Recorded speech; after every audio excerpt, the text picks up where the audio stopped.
वरिष्ठ सांबादिकों नातुणींकर नामकरण उत्सव अनुष्ठित। कटक जिला नरसिंहपुर ब्लॉक वरिष्ठ सांबादिकों नातुणींकर नामकरण उत्सव पालित हो जाइछि। सांबादिक श्री पाढ़ीଙ୍କ पुत्र रश्मिरंजन प्रथम कन्या संतानकर नामकरण तांको कोरिलो स्थित बासभवन में पालित होइथिला।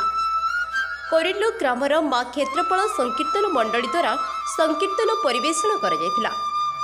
माँ क्षेत्रपाल संकीर्तन मंडलीर गायक चूड़ामणि श्रीजुक्त नारायण पंडा और तांकर श्रीपालिया गौरव हरि पंडा सहित बायक उच्च विद्यालय अवसर प्राप्त श्रीजुक्त राजीव लोचन पंडा और सुदर्शन दास वाद्य परिचालन करथिले।